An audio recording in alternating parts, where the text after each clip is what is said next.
Hello, everyone. Today I'm going to be reading Chapter 2 of The Chocolate Touch. Enjoy. It was Sunday afternoon. The sun was sinking low in the sky, but the air was still quite warm. John was wandering along in the direction of Susan's house, absent-mindedly looking down at the sidewalk, when his eye was suddenly caught by a dully gleaming silvery gray coin lying right in his path.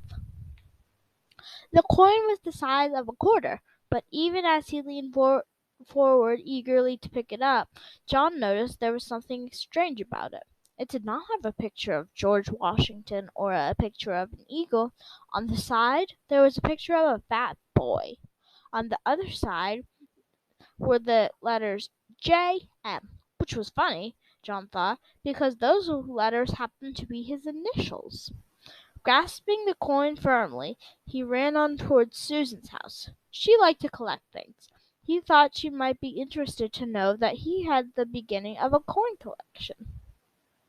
Although he was in the habit of going over to Susan's house by the same route once or twice almost every day, this afternoon John found himself turning left where he usually turned right. I always go the same way, he thought. This time, for a change, I'm going to go a new way. He didn't stop to consider that you cannot go east by going west unless you go all the way around the world. Only 2 blocks along an unfamiliar street, John came to a small corner store. It was a neat red brick building with 2 big show windows. They were full of all sorts of candy. Susan was immediately absolutely forgotten. John pressed his nose against one of the windows. He was imagining the taste of chocolate-covered almonds and chocolate fudge on the other side of the glass, when he noticed a man in a white apron standing behind the counter and beckoning to him. John was surprised. He hadn't expected the store to be opened on Sunday. "Don't just sit there in the doorway, John," the man called heartily. "Come on in and get some fresh, sweet, creamy chocolates. There's a special sale today." How did the man know his name? John wondered. He couldn't remember ever having seen this store before. The storekeeper saw John hesitate. The chocolate I use in my kitchen comes direct from the heart of Africa, he said. "I use none but the finest ingredients, and my recipes, well, I bet you have never had chocolates like mine before. Come on in." "Thank you," John replied, walking to the counter. "But you see the trouble is, well—" "No money?" the storekeeper asked. "No money whatsoever? What have you got in your right hand?" John had forgotten the old coin in his hand. "Oh," he said, "this is a part of my coin collection. I mean," he added more honestly, "I'm going to save the coin and then get some more to make a collection." "Let me have a look at it," the storekeeper said. He looked briefly at the coin. "Aha!" he exclaimed. "So, is it any good?" John asked, his hope suddenly rising. "Very good," said the storekeeper. "In fact, it's the only kind of money I accept. But I don't suppose you want to spend it on a box." "A whole box? I imagine you'd rather keep this for your coin collection than spend it on chocolate, wouldn't you?" "Oh, no," John said. "Chocolate any day." "Go ahead, then. Help yourself," the storekeeper said, pointing to the heavily laid show table piled high with large cellophane wrapped candy blocks, all exactly alike. "You mean I can have one of these?" John asked, his eyes round with surprise. The candy blocks were as big as the ones his father always brought home at Christmas time. "Just help yourself," the storekeeper assured him. "That is, unless you think it might be better to ask your mother first." "She wouldn't mind," John said hastily, and blushed. The storekeeper winked knowingly. "I'm sure she won't," he agreed.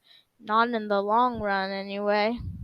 John tucked one of the large boxes under his arms, declined the storekeeper's offer to wrap it as a gift, thanked him, and hurried out of the store before he could be any question of the sort anyone's changing his mind.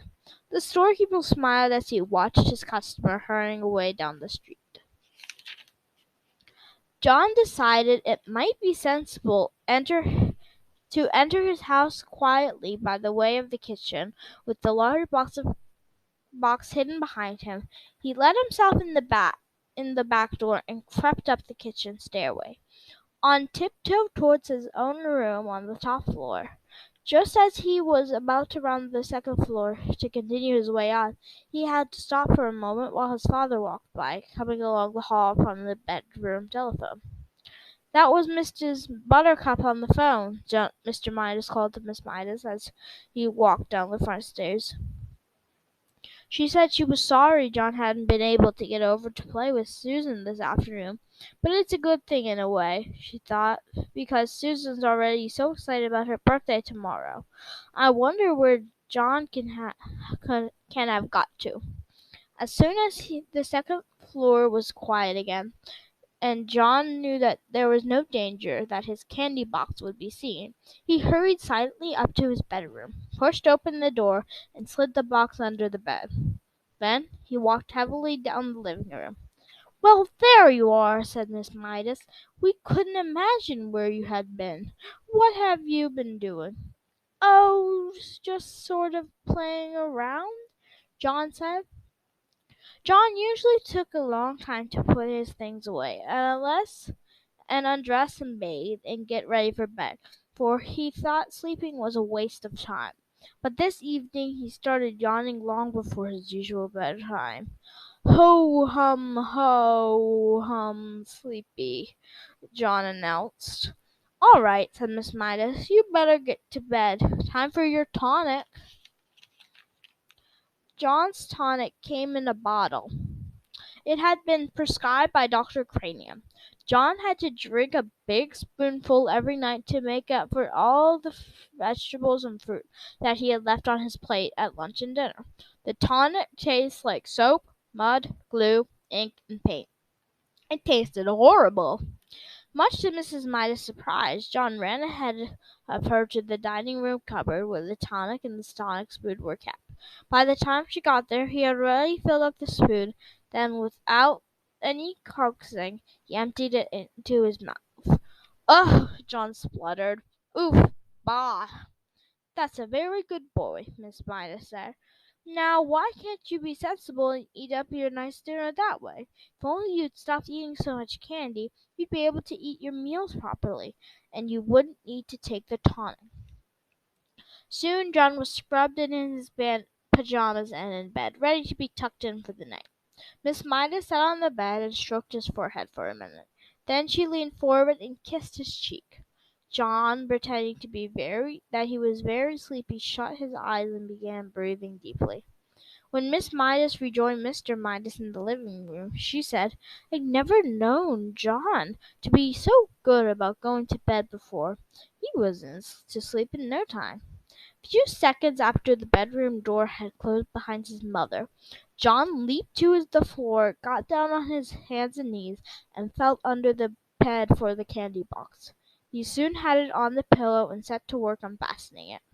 First he took off the thin outer sheet of cellophane, then he lifted off the lid, then he removed a sheet of cardboard, then he pulled off a square of heavy tin foil, then he took out a layer of shredded paper. As the wrappings piled up around him, John became rather anxious. At last he came to a small central ball of cotton batting, and there, right in the middle, was a golden ball. He picked at the ball with his fingernail and peeled away the gold ball, revealing a tiny piece of plain chocolate. It was the only piece of chocolate in the whole box. Deeply disappointed, John nevertheless put it in his mouth. He had never tasted a chocolate quite like it. It was the most chocolatey chocolate he had ever encountered. Thank you for reading and listening to the story with me. Hope you enjoyed. Until next time.